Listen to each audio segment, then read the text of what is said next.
Tak seram pun. Aduh, aku tak faham apa yang seram sangat. Belum. Hai, nama aku Duan, Rubas Pop. So, baru lepas selesai tengok cerita Holong. Biasa tak seram pun. Tak seram pun. Aduh, aku tak faham apa yang seram sangat. Belum. Aku suka. Walaupun tak seram, aku suka.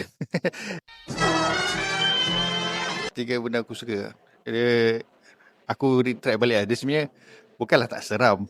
Untuk aku macam typical seram lah kan.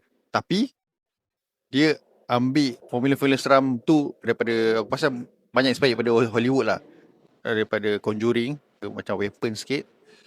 Lepas tu ada Lights Out ke apa lah. Dia ada jugalah maybe inspired by hantu-hantu Southeast Asia ke apa kan.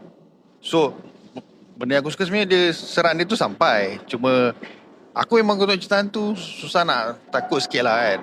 Tapi aku tengok orang lain semua memang menjerit apa semua kan. Sebab memang dia punya jump scare tu kan. Jump scare tu memang di at the right moment lah. Dia agak slow burn sebenarnya. Mula tu dia nak set up dulu, dia nak bagi kau kenal siapa karakter dulu. Lepas tu tengah-tengah sampai baru seram. Lepas tu memang kau akan terkejut sentiasa lah kan. Itu yang bagus tu. So keseraman dia sebenarnya sampai. So nombor 2 aku suka dia punya storyline. Storyline dia memang dia macam ikut weapon sikit. Dia ada POV daripada setiap watak utama, tapak watak utama. So dia ada POV pada setiap watak tu. Tapi dia bukan macam weapon yang semua orang berlaku at the same time, bukan. Dia tak ada backtrack balik. Ni linear dia satu je. So lepas ni apa jadi. So punya polong sikit. So nombor 3 aku suka lakonan lah. Pelakon dia semua Amir Belana, Kak Jun. Kak Jun tu kau tengok sekali nampak macam beliau lah. Semua orang tahu kan siapa kan. Surprisingly macam Dahlia Nisa tu. Dia bukan dekat dalam poster kan trailer macam tak ada sangat highlight kan. Tapi sebenarnya dia watak penting. Watak utama. So Milana pun jadi juga. Aku suka seorang lagi, Fak Anwar. Fak Anwar ni orang kata dia banyak logistik action sebelum ni. So bila dia tukar genre, aku rasa dia boleh tukar genre. Tadi ada masa PC ada orang tanya macam mana nak dapatkan kau punya busuk tu. Sebab memang busuk gila. Busuk dia sampai boleh bau kata memang busuk gila. Macam tak mandi dengan jambang, memang kerja tidur. Lepas tu dengan perangai pun busuk kan. Itu memang dedication lah. Memang kena lah. Sebab dia jenis orang tak jaga badan apa semua kan. Tiba botak tu betul menjiwai lah. Tu memang dia respect lah. Namron macam biasa lah. Namron memang dia bagi kau satu line je kau dah rasa apa power siapa Namron.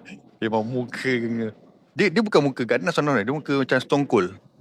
Stone Cold killer kan. Watak dia pun ketawa ni kan. Memang Namron pun memang power lah. Style tu lah. Tapi yang paling best kita punya MVP memang Kak Jun. Kak Jun tu memang dia memang dia dah lah sama macam watak yang di-inspire tu, yang beliau tu kan.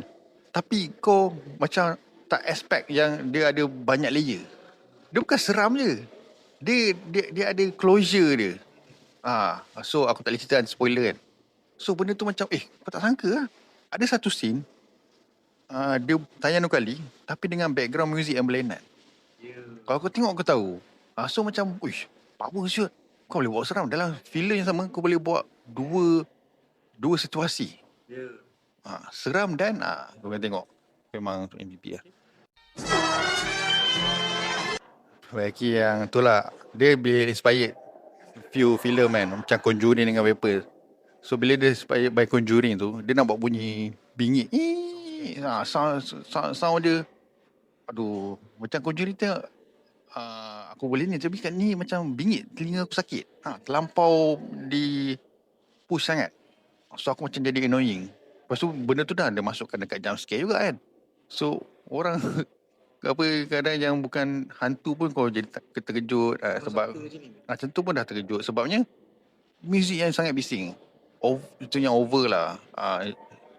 Itu yang aku rasa itu yang perlu diperbaiki lah. Itu aku boleh bagi filem ni 8.5/10. Jangan lupa tonton Polong pada 28 Mei ni supaya anda dihantui oleh Polong. Sekiranya anda enjoy menonton video ini, jangan lupa untuk like, share dan subscribe kepada Buzzpop TV. Untuk lebih banyak video-video yang berkaitan dengan pop culture daripada komik, TV, filem, mainan dan juga banyak lagi. Majulah fandom untuk negara.